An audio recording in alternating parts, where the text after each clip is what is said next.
Bueno, pues lo decíamos, lo advertíamos de alguna manera. Vamos a conocer el Islam bien entendido y, ¿por qué no, también su forma de entenderlo? Por ejemplo, el Corán, ¿no?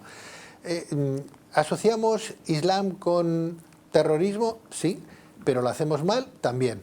Tenemos con nosotros a la doctora Dolors Bramón, que además es doctora en Filología Semítica y en Historia Medieval por la Universidad de Barcelona, profesora emérita de Estudios Árabes e Islámicos y autora de El Islam de hoy, de Fragmenta Editorial. Doctora Bramón, Dolors Bramón, muy buenas noches. Buenas noches. Bienvenida, doctora. Gracias. Un placer tenerla con nosotros, tenerte con nosotros. Para mí también. Gracias. Cuando hablamos de Islam tenemos un concepto equivocado a todas luces, porque incluso en los medios de comunicación se asocia a Islam a veces, y con permiso y con perdón de los que nos puedan estar viendo que estén dentro de esa confesión, se habla de terrorismo, ¿no? Eso es un error garrafal. Una religión no puede estar para nada asociada con terrorismo, que es la mayor brutalidad que puede cometer un hombre. Las religiones tienen seguidores, mejor o peores, mejor persona, peor persona, sí, pero la religión en sí no es violenta ninguna. Claro, porque eso ocurre entonces en todas las religiones, que podríamos hablar de la época del cristianismo cuando se perseguía a los que no estaban en la línea, ¿no? Y si quiere usted algo más cercano, no hemos hablado nunca de terrorismo católico de ETA. Y ETA creció o nació muy al lado de la Iglesia vasca. Claro. Doctora Bramón, ¿hay muchas formas de entender a Dios desde el punto de vista islámico? Hay muchas formas de entender a Dios en cualquier humano. Cada uno yo creo que lo entendemos a nuestras luces. Hay quien ni siquiera se preocupa de entenderlo, o sea, no cree que existe y por tanto un problema menos. Pero en el Islam hay muchas maneras y tengo que decir en favor del Islam en este caso que el Islam invita a que, el Corán invita a que la gente reflexione, piense las cosas, muy al contrario de lo que ha hecho tradicionalmente el catolicismo, con un papado que indica, manda, dice. El protestantismo ya es más libre en el pensamiento religioso. Entiendo. El Islam también. ¿Qué tres aspectos, por ejemplo, podríamos decir que aluden al término de Islam, doctora? En primer lugar, Islam es una manera de entender a Dios. Usted lo acaba de decir, sí, absolutamente correcta. Una manera de entender a Dios. Al mismo Dios a quien adoran los cristianos, los judíos, todos los monoteístas. Dios es el mismo. No puede haber más que uno. Ya sé que en el cristianismo se complica mucho la cosa con el llamado dogma de la Santísima Trinidad. Esto afortunadamente el Islam no lo tiene. Por tanto, Islam es una manera de entender a Dios, una religión. En segundo lugar, también es, evidentemente, la cultura y el pensamiento que deriva de esta manera de entender a Dios. Y también decimos Islam al conjunto de poblaciones que más o menos mayoritariamente practican la doctrina del Islam. El Islam es también el conjunto de países que llamamos islámicos por esto. Es curioso porque cuando se habla de terrorismo, se asocia terrorismo, Islam. Sí. Bueno, cuando se ha pretendido dar explicaciones de lo que es el yihadismo, por ejemplo, también sí, hay, creo que es un término que está como equivocado, ¿no? Porque en definitiva, yihadismo no significa terrorismo. No. Yihadismo es mi yihad, sí, significa esfuerzo. Esfuerzo. Pero es verdad que a veces este esfuerzo coge una connotación combativa o bélica. Sí. Pero en realidad, de las 30 y pico veces que sale esta palabra o el verbo hacer yihad en el Corán, significa lucha contra el propio ego, contra sus defectos y por tanto una mejora de cada individuo y de cada comunidad de musulmanes. También es verdad que tiene unas 10, en 10 ocasiones significa un combate, pero hay unas normas para que un combate, una guerra pueda llamarse yihad. son rápidas, las digo. No se pueden matar en ellas a mujeres, niños, ni viejos, ni ciegos, ni enfermos mentales, ni enfermos crónicos, ni campesinos, ni destruir cosechas, ni destruir abejas, bueno, ahora no sé cómo se llaman, los panales de abejas, los panales, etcétera. Esto no es lo que respeta el terrorismo, por tanto, el terrorismo no es yihadismo, es un error occidental que es difícil extraerlo de la sociedad. Yo lo predico hace muchísimo y no he podido triunfar en esto. Bueno, poco a poco, poco a poco. Tengo mucha paciencia, pero... Doctora Bramón, si hablamos de Estado Islámico, entonces, ¿de qué estamos hablando? Tampoco Otro estamos error hablando garrafal. De terrorismo, claro. Yo no voy a hablarle a usted ahora de si merece el nombre de, o merecía el nombre de Estado. Sí que es cierto que como grupo querían apropiarse de un territorio, no solo eso, sino extenderlo y llegar a Barcelona y a Madrigal de las Altas Torres. Sí. Pero, por tanto, no voy a entrar en si era o no era un Estado.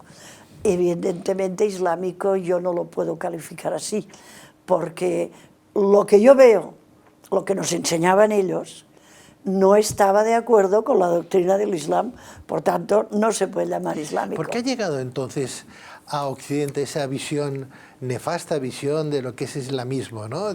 Sí. Claro, porque si conocemos un poco medianamente el Corán, ¿no? Y vemos versos, prosa, vemos cómo está escrito, de la manera que se explica, que es toda ayuda, que es toda comprensión, que solamente todo hay un no, Dios. Cuidado. Bueno, pero quiero decir que es una religión que incluso para algunos exégetas los orígenes son inclusive antes que en la propia Biblia, que los textos sagrados, tanto judíos son el mismo como origen. Cristianos, Dios claro. es uno, pues Dios habló a los judíos, no, inspiró a personas que luego dieron lugar al judaísmo, inspiró a los escritores del cristianismo, pero en el Islam la cosa cambia. Los musulmanes creen que Dios les dictó. Entonces, lo importante a mi modo de ver es que si tienen un libro que Dios les ha dictado y creen esto, que le hagan caso. Yo creo que es lo mínimo que se puede pedir. Claro. Pero no se hace caso genéricamente a todo lo que dice el Corán, aparte de que hay dos inconvenientes. Uno, Dios les habló en la lengua propia de aquel momento, primera mitad del siglo VII. Estamos en el XXI, ha llovido mucho, y el árabe que hablaba aquella gente a quien Dios se dirigió ya no es el de ahora.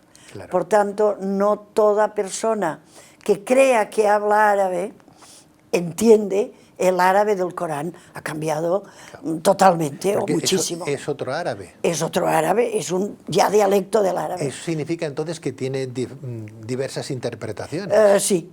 Por dos motivos. Uno, porque no se entiende automáticamente aquella lengua. Y segundo, yo diría que Dios, aunque lo dictara, no estuvo siempre por la labor, la verdad, porque hay algunos fragmentos que no quedan claros. En la Biblia vemos que los autores también, claro, en su momento, estamos hablando de tiempos atrás, y son compendios de textos recogidos de muchos siglos atrás, hay muchas interpretaciones, de ahí que el cristianismo tenga tantas y seguirá teniendo corrientes, ¿no? Y seguirá teniendo, ¿no? Ocurre exactamente entonces en todo lo mismo. Exactamente igual con el Islam. Con la interpretación yo creo del Corán. Que más, porque ya digo, por ejemplo, el catolicismo, que es buena parte del cristianismo, tiene unas directrices claras, el Vaticano las da. Y cada domingo los curas en la iglesia. Pero el Islam, primero, que es muy vasto territorialmente hablando, y el libro, la escritura, invita a pensar, a razonar, perdone, y que cada uno lo entienda como pueda. Esto tiene sus peligros.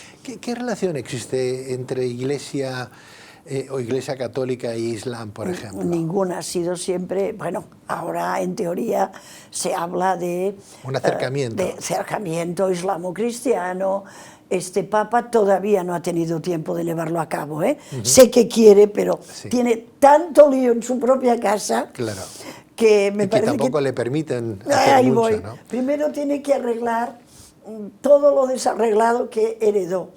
Pero el Papa anterior, o sea, Ratzinger, aunque era un hombre muy duro desde el punto de vista teológico, se acercó al Islam, pero siempre han tenido más tendencia, el Vaticano, a acercarse al judaísmo que no al Islam, sin darse cuenta que es el mismo Dios, claro. Moisés, David, Abraham, las mismas figuras. En el Corán, corréjame si estoy equivocado, en el Corán se habla de esos primeros maestros, como Jesús de Nazaret, por ejemplo, como San Juan el Bautista, ¿no? La propia María, la madre de Jesús. Tiene un capítulo entero. Claro, quiere decir que se está hablando de como profetas, La diferencia es esta que ha dicho usted. Para los cristianos, Cristo o Jesús es Dios, con el misterio de la Santísima Trinidad por en medio, y en cambio en el Corán, en el Islam, Jesús es un profeta, hijo de madre virgen también, porque Dios Todopoderoso puede hacer que una virgen dé a luz a un hijo o a 28. Sí, pero no tienen la triada que tienen, triada teológica, no la tienen. Claro, estamos hablando del siglo VII, donde el Corán aparece de alguna manera revelado a través de su más alto artífice, ¿verdad? Sí. Su más alto artífice, él nació en el 604. No se sabe exactamente la fecha del nacimiento del profeta. Murió, eso sí lo sabemos, en el 632. El nacimiento queda borroso, más o menos ahora se suele situar en el 570, pero el cómputo del tiempo era distinto al nuestro, por tanto la cosa queda gris y tampoco en pasa el 632 nada. ¿No fue cuando el primer califa fue cuando tomó las cartas en el asunto y dijo, toda la revelación que está teniendo Mahoma, la paz sea con él, ¿no? Vamos a hacerlo en escrito, voy a ponerlo en escrito y más tarde... Sí, se puso por escrito en el 632, quiero entender, ¿no? Porque el profeta vivió 62 años, ¿no? No, porque no lo sé, porque no sabemos cuándo nació. Sabemos que murió en el 632, sabemos que empezó su vida pública a los 40 años, pero todas son cifras aproximadas, la de la muerte no, está segura, y le sucede un califa, solo dura 2 años, y al siguiente es cuando deciden poner por escrito lo que se ha predicado. Claro. Diciendo que es palabra de Dios. Yo no lo creo que sea palabra de Dios, pero sí que creo que lo que está escrito en el Corán es lo que se predicó. No obstante, Dolors, yo creo que en todas las religiones viene a pasar lo mismo. Una cosa es lo que la persona está sintiendo, experimentando y su revelación, por ejemplo, lo que Mohammed decía, porque aparte de ser de familia noble, ¿no? Sí, venida menos económicamente, pero de familia noble. Pero dicen que él no sabía ni leer ni escribir, por otra parte, eso ¿no? Eso es una falsedad que se comprende. Si se sostiene que el profeta no sabía leer y escribir, entonces da más seguridad, parece, a que era Dios quien le dictaba a través del ángel Gabriel.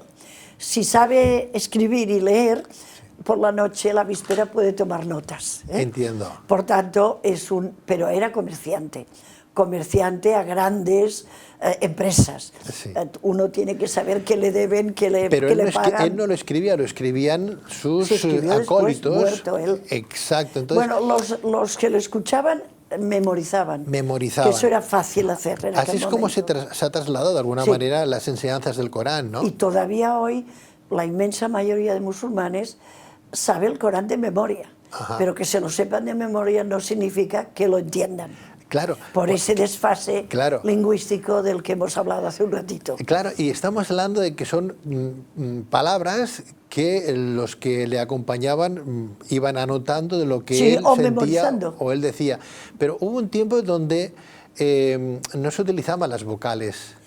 No, en aquel tiempo no se utilizaban en general, y precisamente para conservar con toda exactitud lo que dicen que les dijo Dios, pues entonces inventaron las vocales o consolidaron, mejor dicho, el uso de vocales para que no hubiera mesa, masa, misa. Claro, pues no, hay que ponerles vocales. Igual que ha pasado en la Biblia, por ejemplo, que cada uno ha podido interpretar pues, un texto. Sí. ¿Puede llegar a ocurrir exactamente lo mismo, doctora, con el tema esto de las vocales? No, en ¿Y ha absoluto. llegado distorsionado este mensaje? Puede haber llegado distorsionado, pero desde que se memorizó o se consagró una memorización, un texto, que luego se pasó por escrito, ya no ha variado. O sea, el Corán es la palabra de Dios, no se puede tocar. Entiendo. Por tanto, chiitas, sunitas, quien sea, Está tiene bien. todo el Islam tiene el mismo texto del Corán. Doctora Bramón, ¿y la mujer qué papel juega en este Corán? Porque he leído algo sobre Mohammed, la paz sea con él, ¿no? Sí, veo que usted está cumpliendo la norma de dar la ejaculatoria siempre. Sí. No hace ningún daño. Él tuvo como 14 mujeres, 13 Oye, o 14 no, mujeres. tanto no. Y 4 hijos nada más. Daba para mucho Sí. su potencia sexual, Sí. pero sabemos 9. Ah, 9. Se Muy le bien. ha puesto más. Ah, bien, bien, Y bien, además bien. contentas. O sea que Sí. yo he bromeado Sí. con lo de potencia sexual. Tuvo 9, tuvo hijos, pero no llegaron a la pubertad. Solo le sobrevivieron 3 hijas. Los hombres, los varones fallecieron, era corriente en la época, y esa fue una de sus frustraciones, me imagino, porque el pueblo árabe se enorgullecía de tener hijos machos. ¿Y la mujer tiene un papel más destacado que en la Iglesia Católica? Muchísimo más. ¿Sí? Eso la gente y usted ha dicho Iglesia Católica, Sí. O sea, insisto. Sí. La mujer en el Islam puede tener el divorcio, lo puede pedir y lo puede obtener. Sí. Puede tener libertades que no tiene la mujer católica en según qué momento analicemos el estatus de la mujer del catolicismo. Estamos viendo algunas imágenes que no sé Esto, hasta qué pues, punto... no tiene nada que ver con el Corán, eso es una moda, desgraciadamente, que se está imponiendo, por eso hablo de moda, porque el Corán, Dios, según ellos, les obliga únicamente a enseñar el sexo. Yo no creo que ninguna mujer tenga el sexo en el pelo, por tanto el pelo se puede enseñar, la cara se puede enseñar. Entonces, estas imágenes que vemos... Pues son modas propias pero del modas que a patriarcalismo. una mujer la pueden que apedrear. ahora, sí, ahora están fructificando más. Yo espero y deseo que irán para atrás. Todas o la mayoría de estas chicas. Pero ¿quién es el responsable, por ejemplo, de ver esta imagen que nuestros espectadores estarán viendo a su imagen derecha? Bueno, la que va de verde, Sí. pues es una moda, del mismo modo que Brigitte Bardot se casó con un pañuelo en la cabeza. Muy bien. ¿Se acuerda usted? Muy bien. Y sí. muy maja y guapa que era. Sí, y sigue siendo. Las y sigue dos siendo. siguientes estoy totalmente en contra, porque yo creo que el personal tenemos que saber quién tenemos delante, Sí. quién tenemos al lado, Claro, en claro. el autobús, etc. Por tanto, lo he calificado de moda y además está creciendo, pero volverá a regresar, a la regresión. Sí. Estas chicas, la mayoría de ellas, sus abuelas nunca llevaron velo ni nada parecido. ¿Y el burka tampoco? El burka ni pensarlo. El burka era algo propio, una capa protectora que llevaba la familia real afgana cuando tenía que mezclarse con la plebe. Entonces... Pues bueno, pues hay unos hombres machistas, patriarcales, que si tienen a la mujer encerradita y tapadita más, pues creen que le darán menos libertad o que podrá tener menos libertad. Yo me he puesto todo esto y he tenido mucha libertad porque he dicho, yo me la pongo para que no me molestéis. Doctora, no obstante, hay países islámicos donde Sí. el burka se utiliza y si la Sí. mujer se destapa, Sí. la apedrea, ¿no? Puede Sí. tener problemas, incluso la pueden llegar a ejecutar, ¿no? Y Yo todos, por el velo, y todos dicen que son, bueno, aparte de ser islamistas, que siguen el Corán, ¿no? Con Pues lo no, cual... el Corán que yo tengo y el que he estudiado, llevo más de 40 años, no dice nada, la palabra pelo no existe, la palabra velo sí, hijab, pero no significa en absoluto esto, sino que es el velo simbólico, por ejemplo, que separa la luz de la tiniebla. Está bien. Una cortina. Entonces, quien ha querido leer mal el Corán, si hay que ponerle a la mujer una cortina, pues le pone un burka y se ha acabado. Bueno, entonces lo que podemos hacer es, primero es aconsejar a todos nuestros telespectadores que puedan leer o que adquieran el libro de la doctora Bramón, doctora en filología semítica. Ahí lo tenemos, El Islam de hoy, de Fragmenta Editorial, porque aprenderemos un sinfín de cosas. Es curioso porque igual que en la Biblia tenemos versículos y tenemos diferentes pasajes, aquí tenemos también capítulos que son 114 capítulos. No pasa nada. Aleyas, ¿no? Aleyas que son además luego son versos, ¿no? Hasta equivalen al versículo. 6.300 y pico de versos sí, 6.000 aparecen. y pico, bueno, no tiene y que además podemos importancia. estudiar poco a poco en bloques que he visto y incluso hasta llegarlos a memorizar si tanto nos interesa. Como digo, la mayoría de musulmanes lo tienen memorizado en árabe y no saben árabe, la mayoría. Claro, bueno, es que estamos hablando de 1.800 millones de musulmanes. Claro, claro. Y no todos saben árabe, ni muchísimo menos. ¿Usted cree que hay una civilización islámica? Ay, claro, ¿Sí? El Islam es algo serio y por tanto ha dado lugar a una civilización seria. Otra cosa es que hay algunas personas que se llamen a sí mismos musulmanes y estén por civilizar. También pasa con los cristianos, también pasa con los ateos, desgraciadamente. Doctora Bramón, le deseo todo lo mejor en este su último trabajo. Felicidades. Muchas gracias. Un libro que vale la pena, desde luego, degustar. Gracias por acudir a nuestra llamada. Y a usted por dejarme explayar. Gracias y muy buenas noches. Igualmente. Buenas Buenas noches. noches.